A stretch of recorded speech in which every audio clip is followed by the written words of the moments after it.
함께 읽으신 이 말씀을 가지고 여호와 라파 치료하시는 하나님이라는 제목으로 하나님 말씀 함께 살펴보도록 하겠습니다. 계속해서 우리가 하나님의 이름을 살펴보고 있는데요.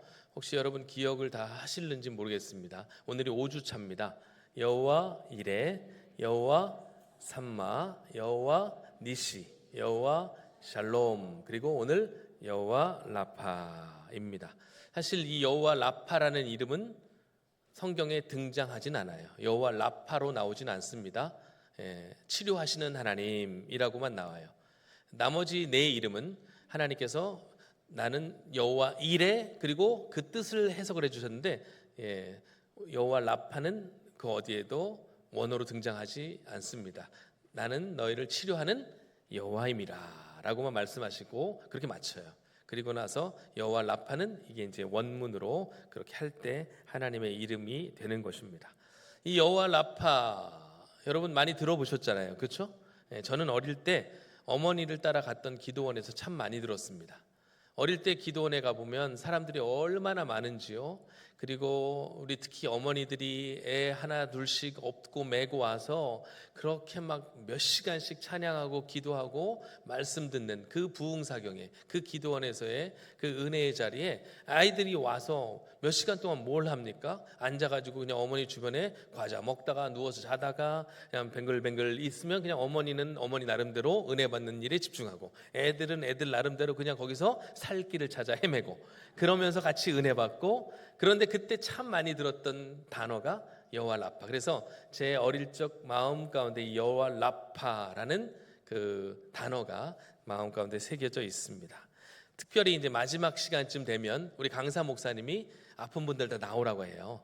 그러면서 이제 기도를 해주시는데, 우리 강사 목사님들 이제 며칠 동안 인도하셔서 그런지 목소리도 항상 쉬셔가지고 슉 거리면서, 이게 바람 소리도 막 성령의 바람 소리인지 뭔지 막 슉슉거리면서 막 안수기도 해주시는, 그러면서 하나님께서 치료해 주실 줄 믿습니다 라고 하면 크게 아멘하고 함께 또 기뻐하는 그런 모습들을, 그런 것들을 많이 보았습니다. 그래서 제 마음 가운데 이 여호와 라파 하면 안수기도 받는 어른들의 모습이 그렇게 생각이 납니다.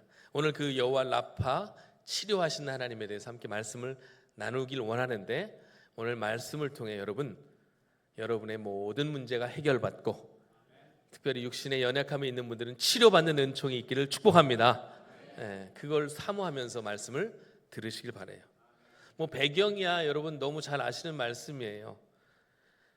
놀라운 하나님의 은혜를, 출애굽의 은혜를 경험한 그들. 그런데 출애굽의 기쁨도 잠시 애굽의 군대와 바로가 자기들을 쫓아온다는 소문을 들으니까 두려워 떨기 시작합니다. 하나님의 그 은혜가 머리 가운데 사라지고 두려움이 그들을 그렇게 제압을 한 거예요. 이제 불만의 소리가 이곳저곳에서 터져 나오자 모세가 지팡이를 들고 바다 위로 내밉니다. 그러자 놀랍게 하나님은 그 모세의 지팡이를 사용하셔서 바다를 가르십니다. 그 갈라진 바다 사이를 마치 마른 땅처럼 이스라엘 백성들이 건너는 그 장면, 영화 10개 보시면 잘 보실 수가 있었을 거예요. 물이 좌우에 벽처럼 서 있는 그 모습, 그리고 쫓아오던 애굽 군대를 어지럽게 하시고 그 바다 한가운데 애굽 군대를 몰아넣으신 후에 다시 그 홍해 바다로 그들을 덮으시는 그 장면들, 그 놀라운 기적들을 그들은 똑똑히 눈으로 보았습니다. 그래서 출애굽기 14장 30절 말씀에 보면 애굽 사람들이 죽어 있는 것을 보았더라라고 이렇게 기록을 하고 있고요. 31절에도 이스라엘이 여호와께서 애굽 사람들에게 행하신 그 큰 능력을 보았으므로 이렇게 돼 있어요. 그러니까 보다 계속해서 보는 것으로 그렇게 나와요. 그러니까 하나님께서 이스라엘 백성들에게 의도적으로 계속해서 보여주셨다는 거예요. 그리고 그 일에 대해서 성경은 이렇게 기록합니다. 이스라엘의 여호와께서 애굽 사람들에게 행하신 그 큰 능력을 어떻게 해요? 소리가 작아요. 어떻게? 보았으므로 백성이 여호와를 경외하며 여호와와 그의 종 모세를 믿었더라. 보고 믿었다. 이스라엘, 그러니까 출애굽 당시 이스라엘 영적 수준은 보아야 믿을 수 있는 수준이었다는 거예요. 여러분, 보지 않고 믿을 수 있는 여러분 되기를 바랍니다. 이 당시에 그러나 이스라엘은 보아야, 표적을 보아야 믿을 수 있는 수준이었다는 거예요. 그러니까 하나님께서 어떻게 해요? 계속 그들의 수준에 맞춰주시는 거예요. 사실 출애굽하기 직전에 애굽에 내린 10가지 재앙도 사실 하나님 입장에서 보면 불필요한 일이셨어요. 모세 세우시고 당장 데리고 가라. 그리고 애굽 군대를, 애굽의 바로를 말씀 한마디면 잠잠케 하실 수 있는 우리 하나님, 굳이 10가지 재앙을 보이실 필요가 없었음에도 이스라엘에게 보여주신 것은 다 이러한 의도 때문에 보여주신 거예요. 무엇 때문에요? 의도. 무슨 의도? 하나님이 어떤 분이신지를 알게 하시려고, 하나님의 능력이 어떠한 능력이 있는 것인가를 알게 하시려고 이스라엘에게 철저하게 보여주고 상기시켜 주시는 거예요. 이 보여주심을 통하여 이스라엘은 믿었던 겁니다. 우리 하나님이 어떤 분이신지, 전능하신 하나님이신 줄 이제야 내가 보고 알았습니다. 이렇게 되는 거예요. 이게 바로 하나님의 이스라엘의 인도하심의 과정이었습니다. 홍해를 건너는 과정 역시도 하나님의 의도가 그대로 드러나죠. 보여주신 거예요. 자, 그리고 나서 드디어 한 번도 경험해 보지 못한 광야에서의 여정이 시작됩니다. 하루를 광야길을 건넙니다. 이틀을 건넙니다. 지납니다. 여러분, 광야길 걸어보셨어요? 너무나 힘듭니다. 제가 이스라엘 땅은 밟아보지 못했지만 비슷한 환경에 있는 광야길을 걸어본 적이 있는데 너무나 힘들어요. 목이 마릅니다. 태양이 너무나 뜨거운 거예요. 이제 슬슬 구원의 기쁨이 사라지고 물이 없는 현실에 이제 짜증이 슬슬 올라오기 시작합니다. 물이 없는 광야를 사흘길을 걸었지만 물을 마실 수가 없었던 거예요. 이제 지금 정말 현타가 온 거예요. 현타. 그렇죠? 3일째가 항상 고비의 시작인데, 여러분, 수요 예배가 왜 있는지 아세요? 한번 따라 해보겠습니다. 수요 예배는 과학입니다. 여러분, 작심삼일이라는 말 아시죠? 이게 왜 나왔냐면 봤더니, 사람이 이제 예를 들어 보세요. 우리 성도들 말씀 듣고 은혜 받고 이제 새롭게 이제 내일부터 내가 그러면 예를 들어 성경을 읽어봐야 되겠구나, 새로운 도전을 시작하면 항상 우리의 몸은 새로운 도전을 시작함과 동시에 스트레스를 받는데요. 몸이. 근데 하루 이틀 3일째까지는 그래도 어느 정도 스트레스를 완화시키는 이 부신피질이라는 곳에서 호르몬이 막 분비가 돼가지고 그 스트레스를 이길 수 있는, 완화시킬 수 있는 그런 힘이 우리에게 있다는 거예요. 호르몬 작용을 통해서. 이게 과학적이라는 거예요. 그러니까 3일 정도까지는 그래도 버틸 수 있는 거예요. 근데 3일째가 슬슬 이제 3일째부터 그 이제 효능이 약화되기 시작하면서 3일이 지나고 4흘째가 되면 어때요? 서서히 이제 사람이 처음 먹었던 마음이 슬슬 사라진대요. 그래서 못하는 이유들을 막 생산해낸다는 거예요. 그럼 그렇지, 내가 무슨 성경이냐, 이 더운데 그냥 찬물이나 마시고 앉아 있어야지. 이렇게 자기가 못할 이유들을 서서히 만들어낸다는 거예요. 이게 딱 3일이 기준이래요. 이게 과학적 근거가 있는 겁니다. 지금 이스라엘이 딱 그런 상황인 거예요. 출애굽의 감격과 기쁨이 너무 큽니다. 그러니까 우리는 광야 속에서도 이 전능하신 하나님과 함께하면 능치 못함이 없을 거야. 너무나 구원의 그 은혜 가운데 노래를 막 부르는 거예요. 찬양이 나옵니다. 그래서 출애굽기 15장 1절부터 오늘 본문 바로 앞에까지는 뭐예요? 다 노래로 돼 있어요. 노래. 모세의 노래, 미리암의 노래, 대표 선두주자가 불렀겠죠. 이스라엘 백성들도 함께 노래를 불렀을 것입니다. 찬양했어요. 그런데 3일째부터 슬슬 이제 현실이 직시가 되기 시작하는 거예요. 내가 과연 이 땅에서 잘 살 수 있을까?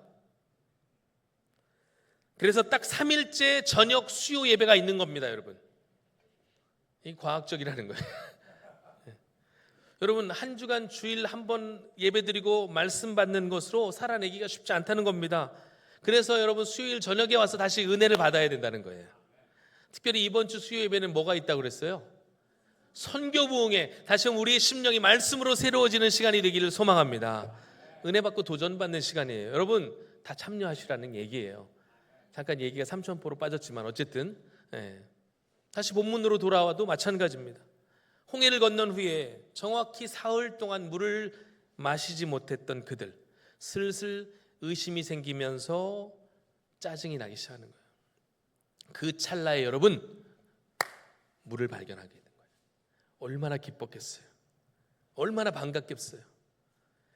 그런데 그 찾고 찾았던 물을 마시는 순간 난리가 난 겁니다. 도무지 마실 수 없는 쓴물이었어요.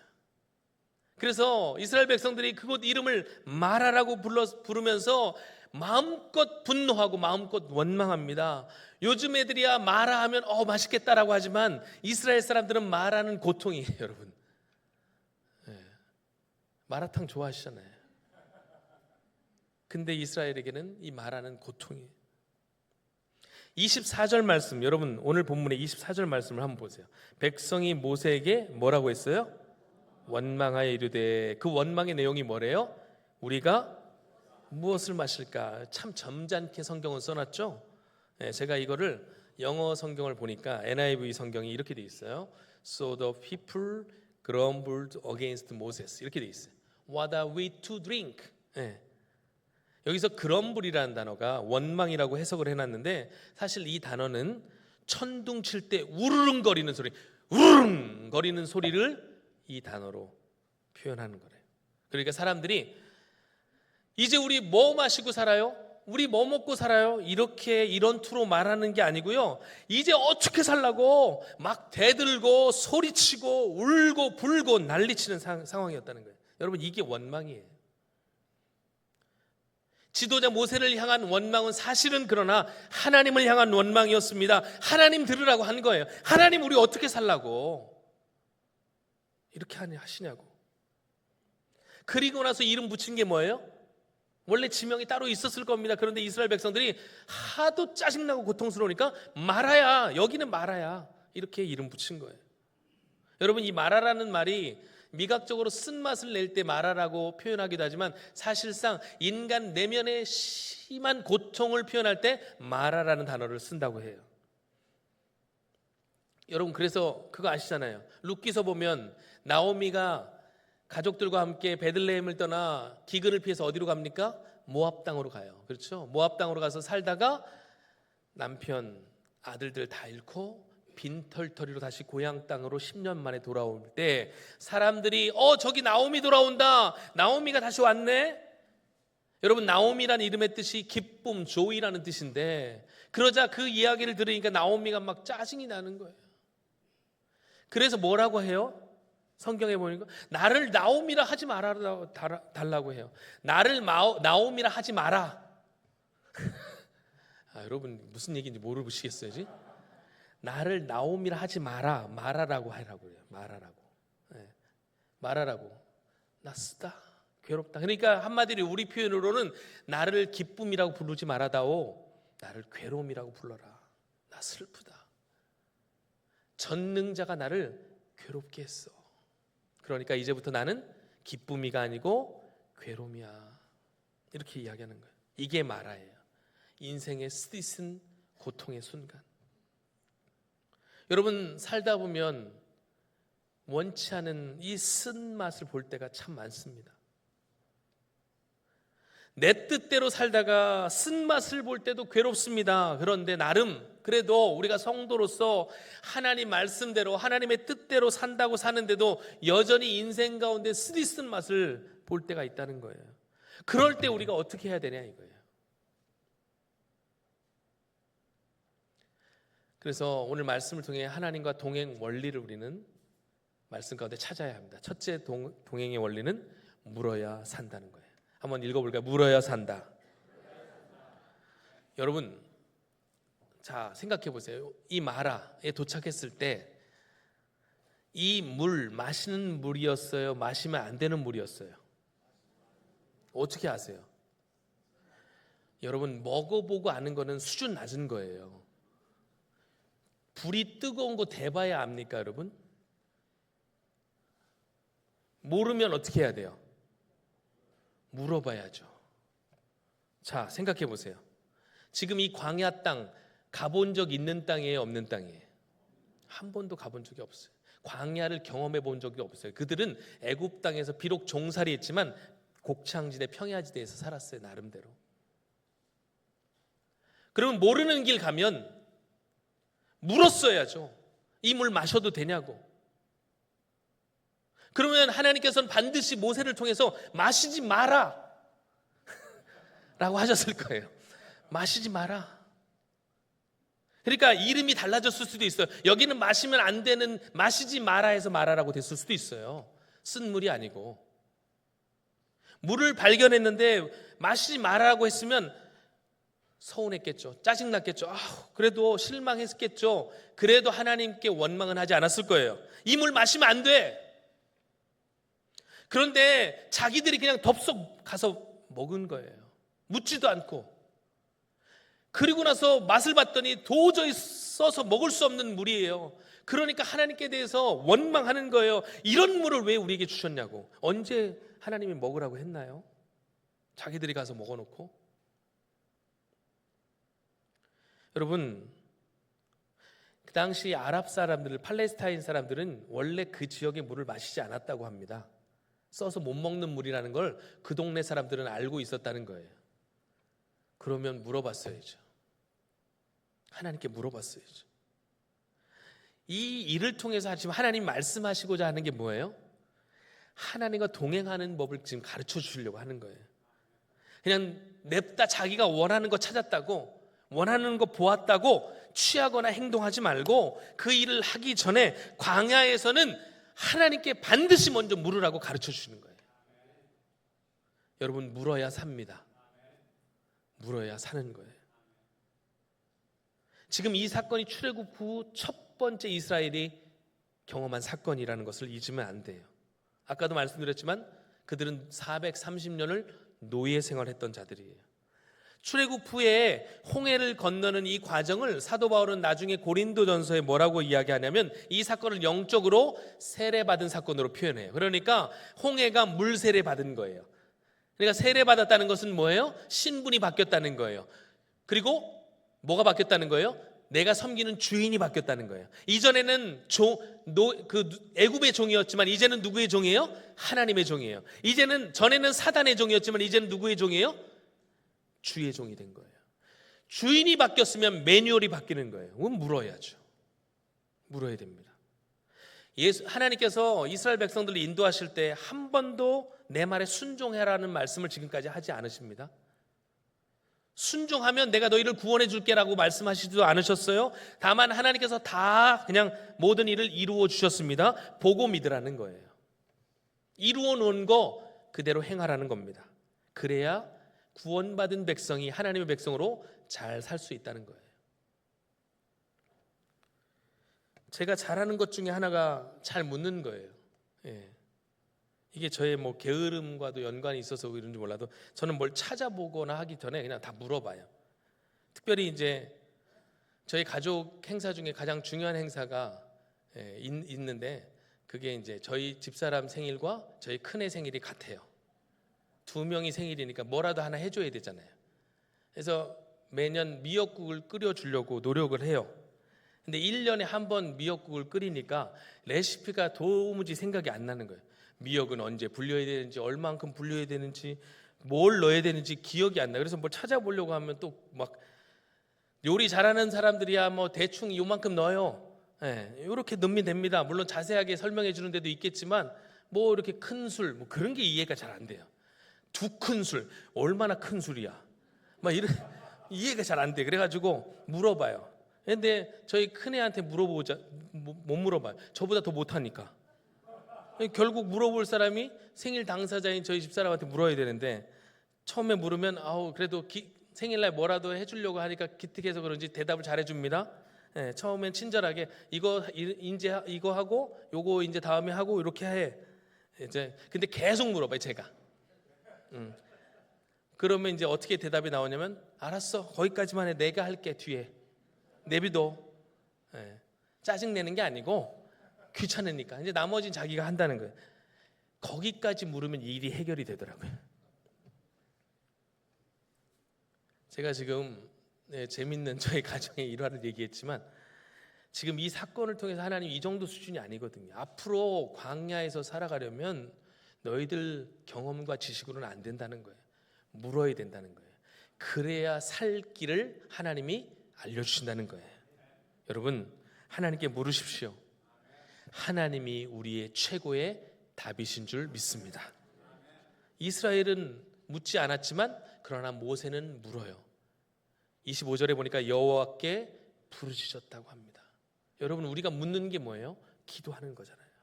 하나님을 찾고 하나님께 물으면 하나님이 답이 되어 주신대요.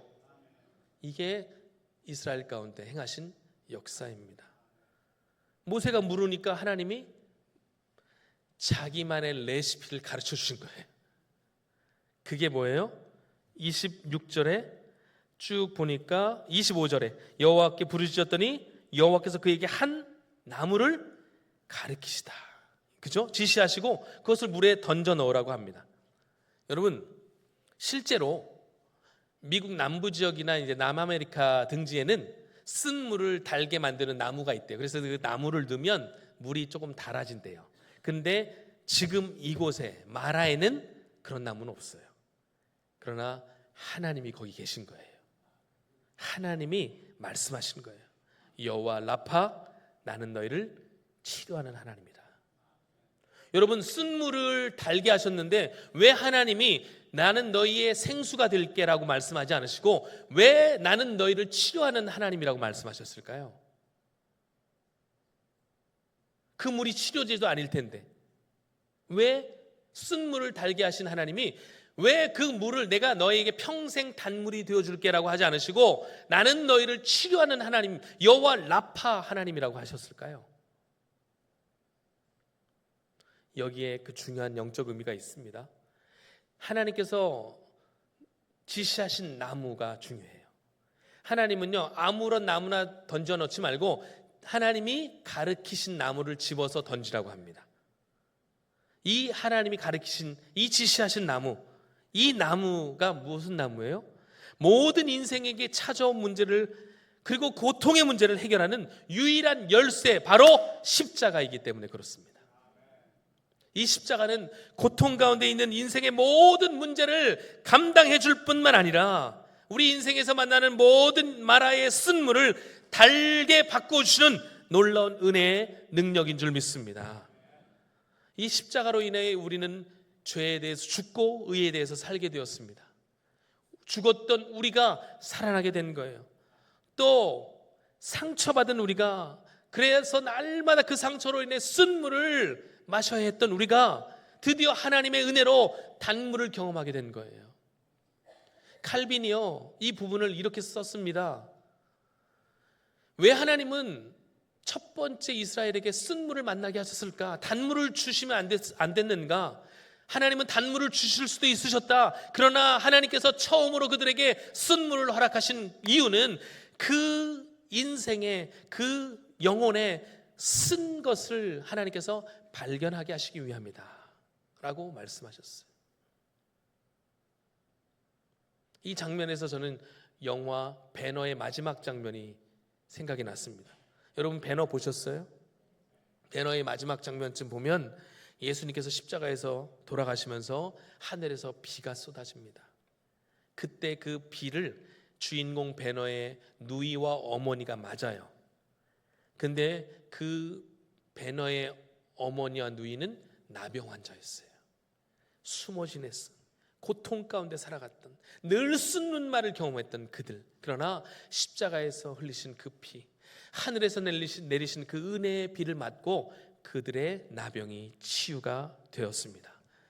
예수님은 공생의 기간 중에 항상 병든 자들을 치유를 해주셨어요. 그리고 나서 그들에게 죄사함의 은혜를 선언하셨고 하나님의 나라를 선포하셨습니다.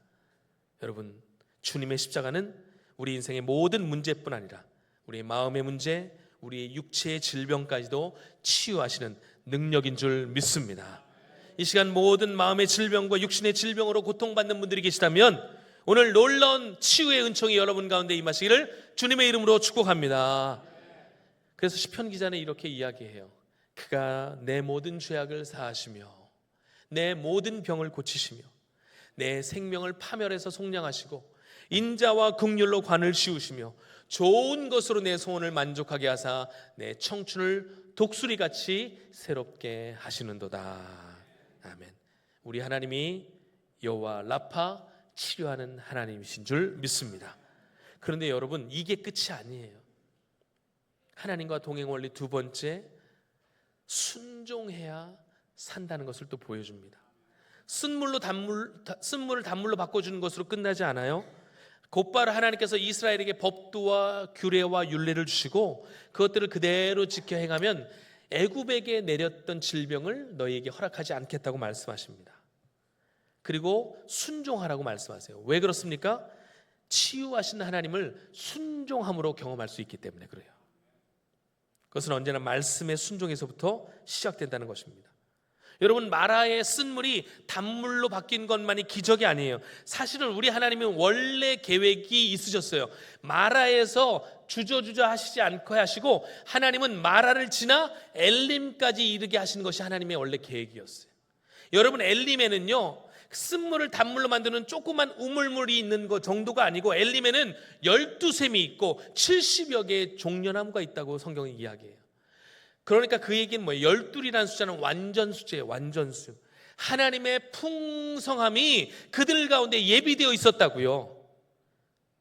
마라의 쓴물을 단물로 만드는 것에 만족하지 말고 하나님의 인도하심에 순종하면 10km 정도 떨어진 그 지역에 하나님께서 마음껏 먹고 마실 수 있도록 준비하신 샘이 있으시다는 거예요. 여러분, 이것이 하나님의 인도하심이에요. 하나님은 우리가 근근히 은혜 받고 어려울 때 조금의 문제 해결받고 사는 정도가 아니고 이제는 풍성한 삶을 누리기를 원하시는 거예요. 그래서 예수님께서 이렇게 말씀하셨습니다. 내가 온 것은 양으로 생명을 얻게 하고 더 풍성히 얻게 하려는 것이라. 청교도들이 즐겨 사용하는 인사가 있었다고 해요. 가장 좋은 것은 아직 오지 않았습니다. 우리 좌우 옆분들과 이렇게 한번 서로 인사해 볼까요? 가장 좋은 것은 아직 오지 않았습니다. 가장 좋은 것은 아직 오지 않았습니다. 이스라엘이 지금 물 때문에 불편을 겪으며 원망했지만 여러분, 그럴 필요가 없었습니다. 마라에서 멀지 않은 그곳에 하나님께서 예비해 놓으신 엘림이라는 풍성한 샘이 기다리고 있었기 때문에 그래요. 여러분, 여러분의 인생이 혹 마라의 쓴물을 경험하고 계십니까? 삶이 너무나 고단하고 지치고 고되고 힘이 드십니까? 마라가 있으면 엘림도 있다는 사실을 기억하십시오. 반드시 옵니다. 마라의 쓴물을 통해 그곳에서 하나님의 은혜를 확인하셨다면 이제는 하나님의 말씀에 순종함으로 엘림까지 인도되어지는 놀라운 삶의 여정이 우리 가운데 있음을 기억하시고 오늘도 내일도 여호와 라파 치료하시는 그 하나님의 신실하심을 믿고 기도함으로 그 풍성함을 누리시는 저와 여러분 모두가 되시기를 주님의 이름으로 축복합니다. 아멘. 우리 함께 찬양하고 기도하겠습니다. 나의 가는 길 부르신 곳에서 함께 찬양하겠습니다.